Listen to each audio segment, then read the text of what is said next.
예수님의 생애에서도 우리의 인생과 같이 전환기가 있었습니다. 그 누가복음 4장의 말씀이 전환기 때 예수님의 사역을 기록한 말씀입니다.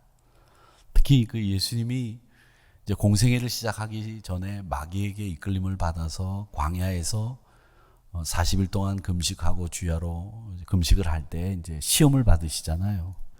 그 시험을 받으신 사건은 예수님의 공생애를 앞둔 전환기적인 사건이었습니다. 그래서 그 시험을 받은 그 일로 인해서 공생애가 이제 본격적으로 시작이 되고 예수님의 그 사역이 마귀에게 시험 받는 것처럼 그렇게 어렵고 힘든 사역이 될 것이다 라는 암시도 그 마귀의 시험을 통해서 우리가 볼 수 있습니다. 우리 사람들은 다 이렇게 그 인생의 전환기를 겪게 되죠. 예를 들자면 남자들은 군대 가고 직장 얻고 결혼하고 이게 대표적인 인생의 전환기입니다. 여자분들은 한 가지가 더 있죠. 출산이라고 하는 경험을 통해서 인생의 전환기를 경험한다고 합니다. 그런데 그 예상치도 못한 상황을 만나거나 혼란스러운 문제를 만났을 때 그때 우리 인생의 전환기가 시작이 된대요. 그래서 전환기 때 특징은 혼란스럽다, 예상하지 못했던 일을 만났다. 이건 꼭 그분의 인생의 전환기 때 일어나는 일이라는 거죠. 이때 그걸 어떻게 극복하느냐 하면 어린 시절에 자기가 즐겨 했던 놀이, 또 안전한 대상이었다고 생각하는 사람, 이런 사람들을 만나거나 그 놀이를 어른들이 똑같이 할 수는 없지만 그 놀이와 유사한 그 어른들의 행동을 통해서 고침을 받는다. 그게 칼 융이라고 하는 심리학자가 말한 내용인데요. 이 전환기는 통과 의례처럼 사람들은 다 그 전환기를 통해서 새로운 국면을 맞이합니다. 그 전환기 때 또 이 새로운 국면을 맞이하기 위해서 필요한 것은 옛날 지금까지 우리가 살던 생활 양식, 그걸 떠나보내야 전환기에 새로운 양상을 맞이하게 된다. 그렇게 이야기들을 합니다. 모든 사람에게 이렇게 그 전환기가 있듯이 우리 주님 사역에서도 이 전환기가 바로 마귀에게 시험을 받으시는 장면이었고 이후에 예수님은 공생애를 본격적으로 시작하십니다. 실제로 마귀에게 시험을 받으신 것처럼 예수님의 사역하시는 가운데에서는 계속 어려움이 찾아왔습니다. 고향 사람들에게도 배척당하는 장면이 오늘 본문에 나오고 있고요. 종교 지도자들에 의해서는 계속 모함과 오해, 무시 지속적으로 받으셨습니다. 요즘 말로 하면 상처만 받는 사역, 그게 주님의 사역이었죠. 그런데 우리 주님이 무엇 때문에 그 힘든 사역을 감당하셨고 십자가의 길을 도살장으로 끌려가는 양처럼 아무 말 없이 끌려가셔서 죽임을 당하셨을까? 그 어려움을 당하시면서 사역을 해야 되는 우리 주님, 이 땅에 오신 이유가 뭘까? 여러분, 우리 주님이 이 땅에 오신 이유는 성경이 분명하게 이야기를 하고 있습니다. 바로 우리를 믿게 하시기 위함입니다 라고 되어 있습니다. 요한복음 20장 31절 말씀에 보면 오직 이것을, 즉 말씀을 기록하는 것은 너희로 예수께서 하나님의 아들 그리스도이심을 믿게 하려 함이요. 이 책을 기록하는 첫 번째 이유는 하나님의 아들 그리스도, 예수가 하나님의 아들 그리스도라고 하는 것을 믿게 하려고 이 책을 기록했다. 두 번째, 너희로 믿고 그 예수의 이름을 힘입어서 생명을 얻게 하려고 이 책을 기록했다. 이렇게 말씀을 기록한 이유를 이 요한복음 20장에서는 분명하게 두 가지로 얘기합니다. 믿게 하려고, 생명을 얻게 하려고 이 책을 기록했다. 베드로 사도도 사도행전 15장 7절에 보면 그런 말씀을 합니다. 많은 변론이 있은 후에, 이 변론이 왜 있었느냐 하면 베드로 사도가 고넬료의 집에 가서 세례를 베풀고 성령이 임하고 그 고넬료의 가정이 변화가 되는 것을 유대인들이 알았어요. 그래서 이 유대인들을 구원시킬 수 있느냐, 복음을 전할 수 있느냐, 이걸 가지고 갑론을박이 벌어졌어요. 그런 변론이 있은 후에 베드로가 일어났습니다. 형제들에게 말씀을 합니다. 너희들도 알지만 하나님께서 이방인들로 내 입에서 복음의 말씀을 들어 믿게 하시려고 오래전부터 너희 가운데 나를 택하셨다. 그렇게 말씀을 하셨습니다. 믿음을 주기 위해서 믿게 하려고 나를 고넬료의 집에 보냈고 믿게 하려고 나를 사도 삼으셨다. 이 갑론을박의 논쟁을 종결짓는 결정적인 말씀이셨습니다. 이처럼 우리 주님이 이 땅에 오신 까닭은 우리 제자들이 사역을 감당하는 이유는 바로 믿게 하기 위해서 우리 주님이 이 땅에 오셨고 우리도 사역을 감당하고 있는 겁니다. 그러면 여러분 예수를 믿는다고 하는 거 원론적으로 가장 기본적인 것부터 생각해 보십시오. 내가 예수의 뭐를 믿느냐? 뭘 도대체 지금 믿고 있느냐 하는 거죠. 우리에게 복을 주시는 예수님을 믿고 있느냐? 우리를 사랑하시는 예수님을 믿고 있느냐? 뭘 믿고 있느냐는 거죠. 먼저 우리는 우리가 믿는 이 믿음을 분명하게 알고 있어야 될 것이 하나, 예수가 우리의 구세주이심을 믿는 겁니다. 그게 첫 번째예요. 그 주님이 나를 죄에서, 못된 습관에서, 행실에서, 말에서 다 구원시켜 주실 주님이라고 하는 것을 믿는 거예요. 나의 인생의 해결책이, 솔루션이 예수님밖에 없다고 믿는 거예요. 그게 여러분의 믿음의 핵심입니다. 또 하나, 우리는 하나님의 말씀과 하나님의 약속을 믿는 겁니다. 그렇기 때문에 그 약속과 말씀에 순종하는 거예요. 그래서 뭘 믿느냐 이렇게 얘기했을 때 우리는 예수가 나의 구세주이심을 믿습니다. 난 하나님의 말씀과 약속을 믿습니다. 그래서 나는 순종합니다. 이렇게 정리하면 됩니다. 하나님을 믿는다는 것은 그의 인격을 믿는다는 거죠. 인격이라고 하는 말을 하나님께 써서는 안 되죠. 신격이라고 해야 됩니다만은 인격을 믿는다라고 하는 것은 그의 말을 믿어주는 것이고 그의 말을 따르는 것이 필요합니다. 우리가 하나님의 그의 인격을 믿는 거죠. 구약에 보면 아브라함이라는 믿음의 조상이라는 별명을 가진 사람을 여러분 잘 아실 겁니다. 별명이 믿음의 조상이에요. 얼마나 믿음이 좋았는지 별명이 믿음의 조상인데 이 사람이 처음부터 믿음이 좋았던 건 아닙니다. 하나님이 창세기 12장에서 하늘의 별과 같이 바다의 모래와 같이 네 자손을 번성케 하고 네 이름을 창대케 하리라 약속해 주셨는데도 그걸 처음부터 제대로 믿지 않았습니다. 그래서 나이가 100살이 다 되어 가는데 자기에게 후사가 없는데 어떻게 하늘의 별과 같이 바다의 모래와 같이 내 후손들이 번성케 될 것이냐 의심이 생겨서 이집트에서 데리고 나온 하갈이라고 하는 여성에게서 이스마엘이라고 하는 아들을 얻는 인간적인 방법을 썼습니다. 또 고대 사회에서는 신분이 높은 사람이 예쁜 여자를 보면 남의 아내라도 빼앗는 일들이 다반사로 일어났기 때문에 자기 아내 사례가 예쁘기 때문에 자기가 죽임을 당하고 아내를 뺏길까 봐 아내라고 하지 않고 누이라고 거짓말을 하는 믿음 없는 짓을 아브라함도 믿음의 조상인데도 불구하고 저질렀습니다.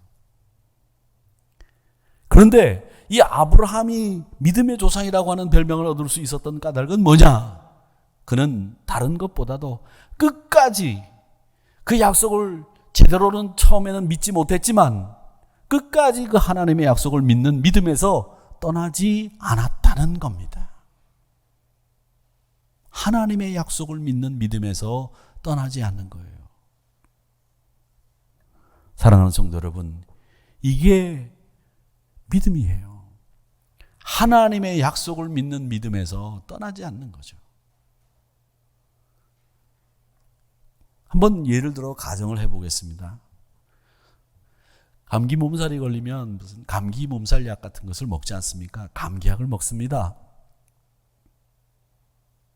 근데 그 감기약을 먹을 때 건강한 사람은 감기가 걸려서도 좀 불편하긴 하겠지만 한 입에 툭 털어가지고 물을 쭉 들이킵니다. 나이 드신 분들은 감기가 걸리면 온몸이 경련이 일어나고 진땀이 나고 앞도 잘 안 보여요. 얼마나 아프고 힘든지 간신히 일어나서 손을 벌벌 떨면서 약을 드실 수 있을 겁니다. 근데 여러분, 그렇게 약을 먹든 한 입에 툭 털어서 약을 먹든 그 약은 똑같이 효과를 발휘합니다. 왜? 먹는 방법이 문제가 아니라 약에 효능이 있기 때문에 그렇죠. 마찬가지입니다. 여러분, 우리 믿음이 소중하다고 얘기를 하는데 우리 믿음이 왜 소중합니까? 내 믿음이 소중한 이유가 뭐예요? 사람은 다 자기 나름대로의 믿음이 있어요. 나는 내 돈을 믿는다. 나는 내 힘을 믿는다. 나는 내 주먹을 믿는다. 믿음이 없는 사람 없습니다. 그러면 그런 믿음도 다 소중하고 위대한 믿음입니까? 아닙니다. 누구에게나 다 있는 믿음, 그 믿음이 다 소중하지 않은 이유는 왜 그러냐? 우리가 믿는 믿음의 대상이 하나님이기 때문에, 그 믿음의 대상이 하나님이시기 때문에 그 믿음이 소중하고 위대한 거예요. 여러분의 믿음이 위대한 게 아니라 내가 믿는 믿음의 대상이 하나님이시기 때문에 여러분의 믿음이 위대한 거죠. 믿음 자체가 중요한 게 아니라 내가 뭘 믿느냐, 이 믿음의 대상이 중요한 거예요. 오늘 말씀에 보면 예수님이 마귀의 시험을 받으시고 갈릴리에서 사역을 시작하셨는데 갈릴리에 여러 회당을 다니시면서 가르치셨다고 합니다. 이 가르침을 받아본 적이 없는 사람들이 놀랬죠. 칭찬 일색입니다. 그리고 난 뒤에 16절에 보면 예수님이 자라신 고향 나사렛으로 가세요. 나사렛은 자라신 곳이기 때문에 요즘 우리 말로 얘기하면 고향입니다. 고향. 이 고향은 그리운 곳이죠. 가고 싶은 곳이죠. 그리고 성경학자들의 얘기에 의하면 예수님이 공생애를 시작할 때쯤 아버지 요셉은 일찍 돌아가셨대요. 그러니까 홀어머니 마리아가 혼자 자기 형제들과 함께 살고 계셨을 거예요. 그러니까 수시로 예수님의 마음속에 큰아들이니까 큰아들로서 인간적인 도리를 하지 못하는 불편함도 가지고 계셨을 거예요. 어머니가 보고 싶기도 했을 거예요. 그래서 늘 하시던 대로 고향으로 가셨는데 그곳에서 회당에 가셔가지고 먼저 말씀을 읽었습니다. 이사야의 말씀이에요. 그리고 그 이사야의 글이 그대로 이루어질 거다 예언하셨습니다. 그런데 그 예언을 들은 나사렛 고향 사람들이 하는 말이 뭐냐? 야, 저 친구 죽은 목수였던 요셉의 아들 아니야?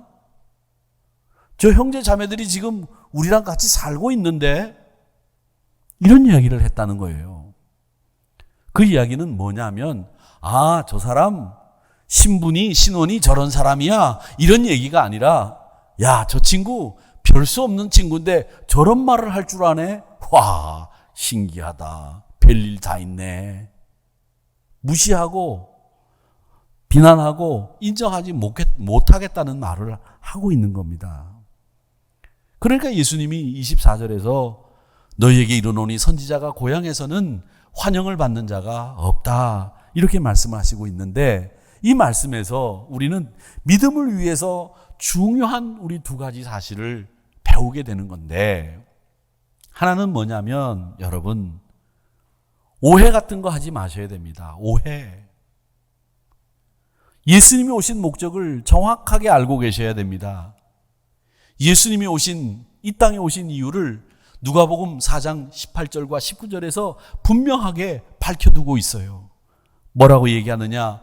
주의 성령이 내게 임하셨으니 가난한 자들에게는 복음을 전하게 하시려고 내게 기름을 부으셔서 나를 보내시사 포로된 자에게는 자유를, 눈먼 자들에게는 다시 보게 함을 전파하고 눌린 자에게는 자유롭게 하기 위해서 나를 보내셨다.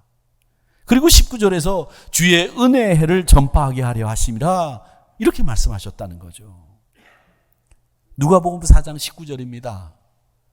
우리 주님이 이 땅에 오신 이유를 누가복음 4장 19절에서 얘기하고 있는 거예요. 주의 은혜의 해를 선포하다.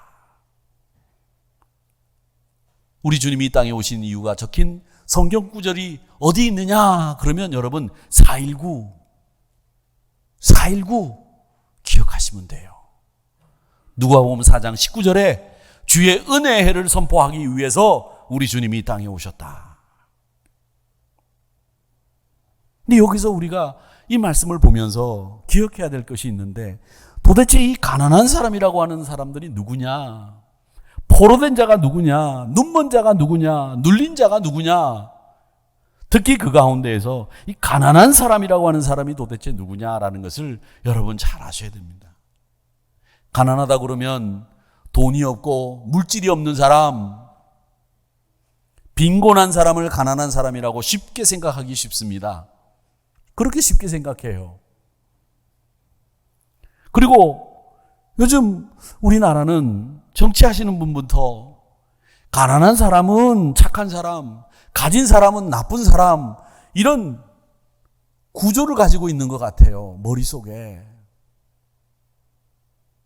저는 근데 가난하다고, 없다고, 착하다고 생각하지 않습니다. 부자라고 돈 많이 가지고 있다고 그 사람이 악하다고 생각하지 않습니다. 그런 편견과 오해가 어디 있습니까? 많이 배우고 많이 가진 분들이 배려심도 있고 이해도 있고 남을 위할 줄도 아는 그런 분들 많이 계세요. 또 가지지 못하셨지만 정말 반듯하게 살려고 애쓰시는 분들도 계시고요. 또 가지지 못했는데 인간성도 완전히 인간 이하의 인간성을 가지고 계신 분들도 있고요. 다 각양각색이에요. 근데 성경을 보면 가난한 사람 이렇게 얘기하니까 이게 물질이 없는 가난한 사람으로 오해하시는 분들이 계셔서 믿음 생활하는데 장애가 되는 경우들이 많습니다. 도대체 이 성경에서 말하는 가난한 사람이라고 하는 분들이 누구냐? 이걸 정확히 알고 계셔야 여러분들이 이 믿음을 제대로 세워나갈 수 있어요. 가난한 사람, 그 사람이 바로 누구냐? 마태복음 5장에서 얘기하는 심령이 가난한 사람인데 그 심령이 가난한 사람이 누구냐 하면 잘 들으세요. 눈을 뜨시고 2021년 처음 교회에 오셨는데 지금 눈을 감고 있을 때가 어디 있습니까? 이 교회가 1년 동안 어떻게 잘 있었는지 보고 둘러봐야지. 이 눈을 감고 지금 제 설교가 아무리 재미가 없다고 하더라도 그러면 됩니까? 인간적으로?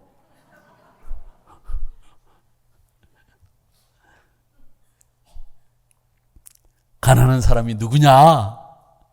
여러분, 가난한 사람은 누구의 도움보다도 하나님의 도움이 정말 필요하다고 생각하는 사람, 그 사람이 가난한 사람이에요.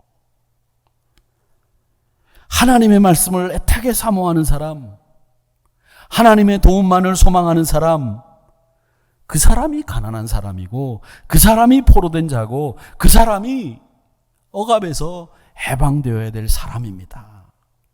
주님은 그걸 말씀하신 거예요. 예수님은 이 땅에 오신 이유를 설명하시면서 너희들 오해하지 마라.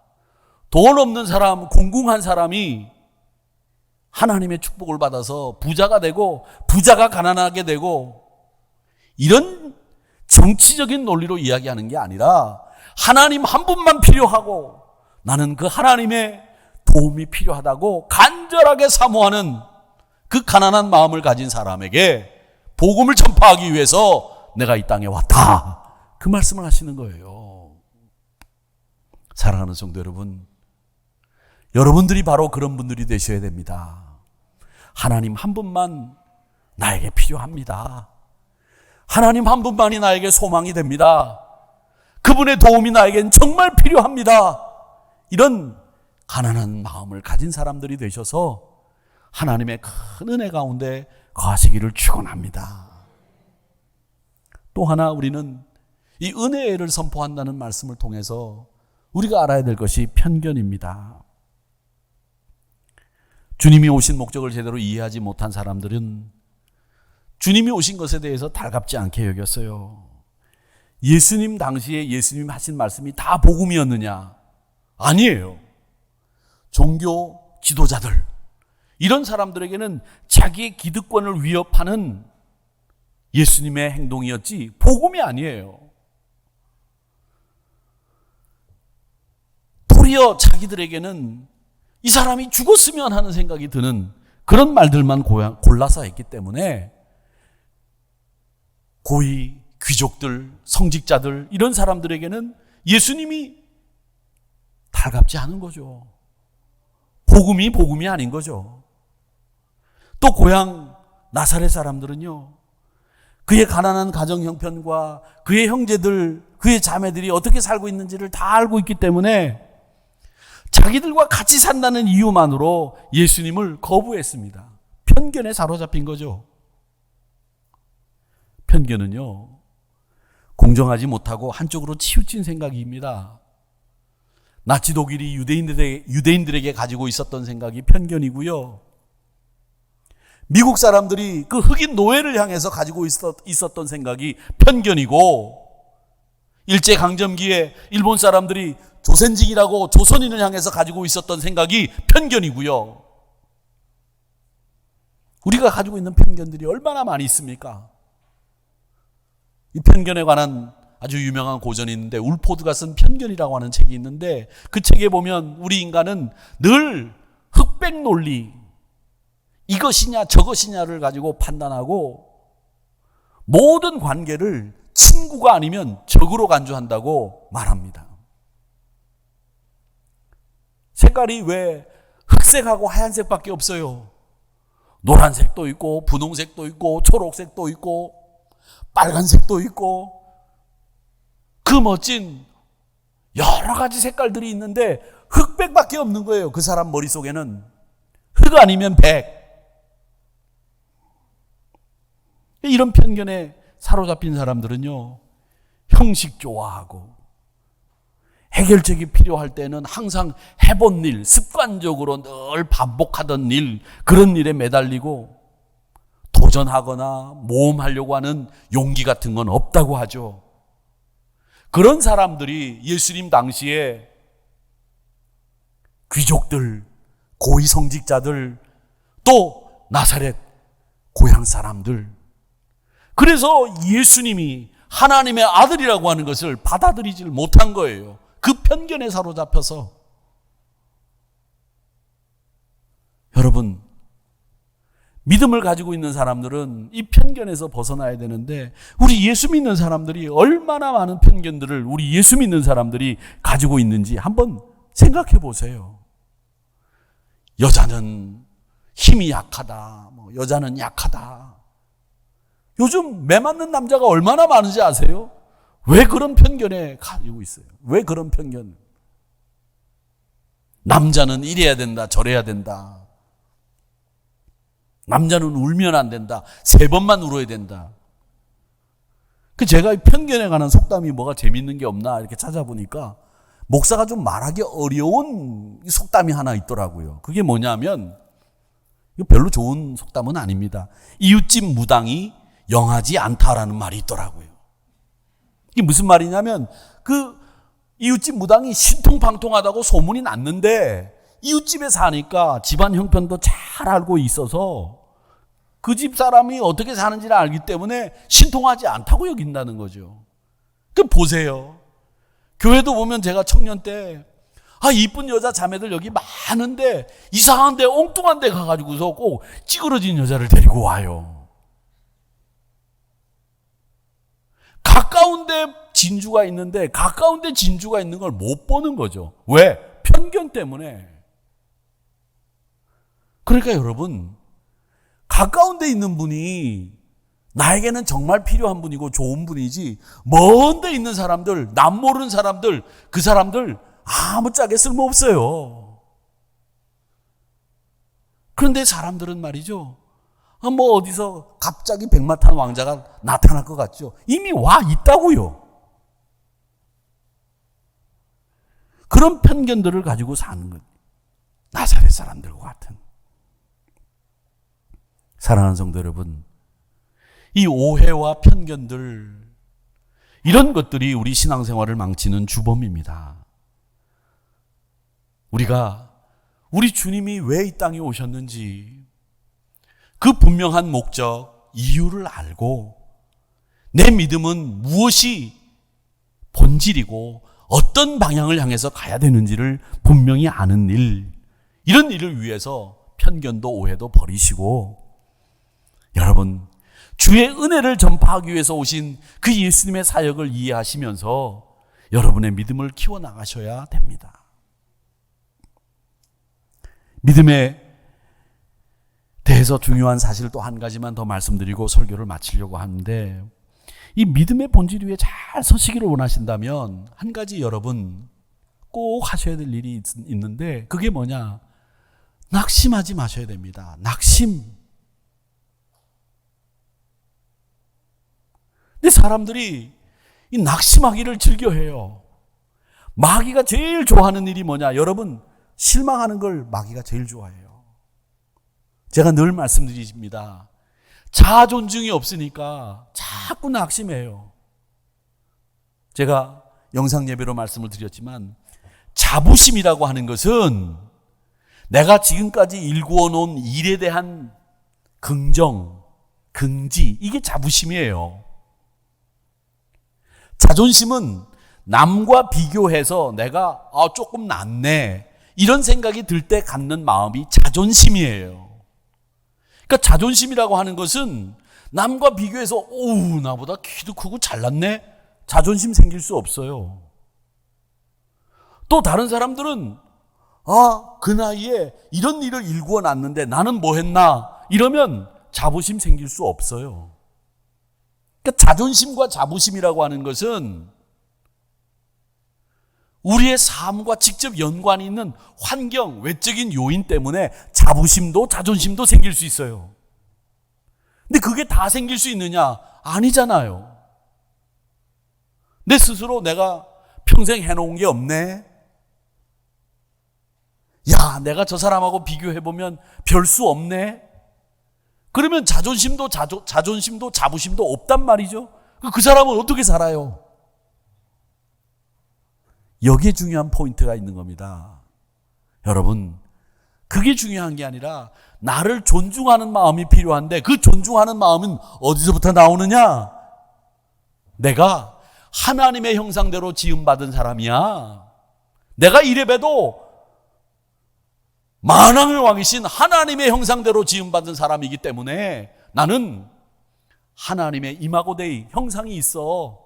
나는 그래서 사랑받을 만해. 나는 그래서 존중받을 만해. 나는 그래서 다른 사람들이 인정받을 만해.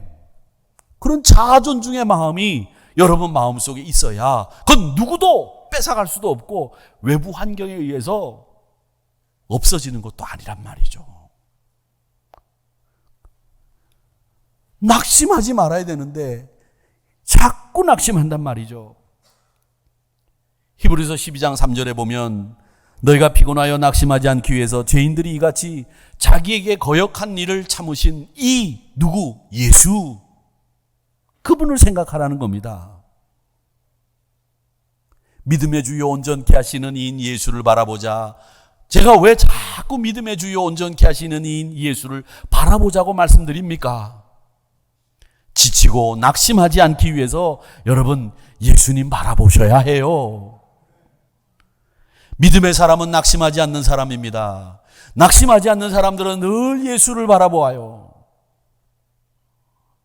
히브리서 11장 12장, 그게 믿음의 장이라고 하지 않습니까? 믿음의 장이라고 쭉 이야기하고 믿음의 영웅들이 쭉 나오는데, 그 이야기, 이 믿음의 이야기에서 제일 중요한 포인트가 있어요. 우리가 간과하는, 놓치기 쉬운 포인트가 하나 있는데 그게 뭐냐? 11장 12장에서 나오는 믿음의 영웅들은 한결같이 인내하는 사람들이었다는 거예요. 이 인내를 성경의 원어 그리스 말에는 휘포모네라고 합니다. 휘포모네. 인내가 있어야 믿음이 있는 거예요. 이 믿음 있는 사람이 인내가 없으면 그 믿음은 헛것이에요. 낙심하지 않기 위해서는 예수님 바라보며 견디는 거, 그게 믿음이에요. 낙심한다고, 흔들린다고 매일 땅 바라보고 한숨 쉬고 어깨 처지고, 한숨 아무리 쉬어보세요. 땅이 꺼지나? 안 꺼져요.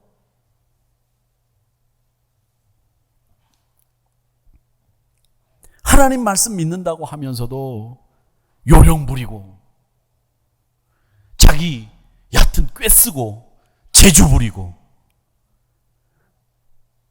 그런 자리에서 어떻게 우리가 믿음을 가지고 있다고 얘기합니까? 여러분, 믿음 가진 사람들은 재주 부리고 요령 부리고 자기 꾀 쓰지 않습니다. 쓰지 마세요. 믿음은 오직 하나님을 신뢰하는 사람이고, 믿음은 하나님을 신뢰하는 자리에서만 생기는 거지, 요령 부리고 꾀 부리고 재주 부리는데 믿음 생기지 않습니다. 안 생겨요. 히브리서 11장에 나오는 믿음의 영웅들은 약속의 말씀만 붙잡고 달려갔지 꾀 부리지 않았습니다. 요령 부리지 않았어요. 심지어는 내가 기도하고 믿는 그것이 성취될 것을 기대하지도 않았어요. 그냥 약속의 말씀만 붙잡고 달려가는 거예요. 사랑하는 성도 여러분, 믿음 위에 산다고 한다면 내가 믿는 이 믿음, 이게 신실하게 되기 위해서는 약속의 말씀을 꽉 붙잡고 달려나가기만 하면 되는 거예요. 달려나가다가 내가 결국 꼬린 지점에 들어가야 되는데 못 가면 어떻습니까? 우리가 200주년 행사를 준비하고 200주년을 위해서 기도합니다. 타임캡슐을 만들어서 그곳에 100주년 예배 실황도 담고 100년사도 담고 우리가 필사한 성경도 담고 우리 교회가 지금까지 100년 동안 해왔던 일도 기록에 남겨두고 200년을 위해서 그 일을 합니다. 그런데 200주년 행사 그 일을 위해서 우리가 기도하면서 달려나가고 있는데 그것이 성취되기를 바란다면 그때까지 살아야죠. 제가 2부 예배 때 그때까지 살 수 있는 분이 누군가 이렇게 봤더니 반주하는 자매 하나가 그때까지 살 수 있을 것 같아서 살 수 있겠니? 그랬더니 고개를 저어요.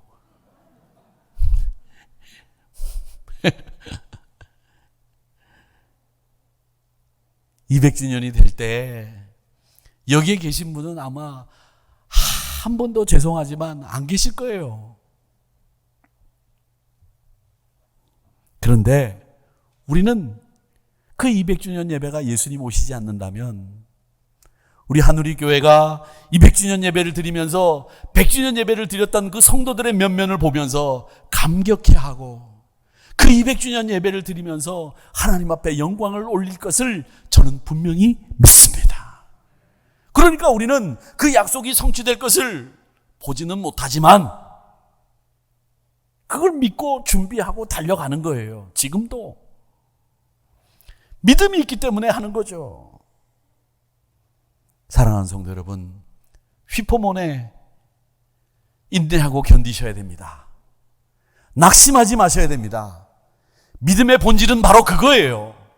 참아내고 낙심하지 않고 끝까지 견디는 거, 그게 믿음의 본질이란 말이죠. 오해하지 않고 편견에 빠지지 않고 내가 그리스도 예수가 나의 구세주이십니다. 하나님의 약속과 말씀을 믿고 나를 끝까지 달려나가겠습니다.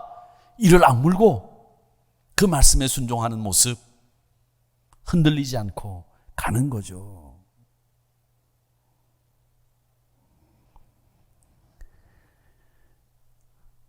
우리 주님이 왜 하늘 보좌를 버리고 이 땅에 오셨습니까?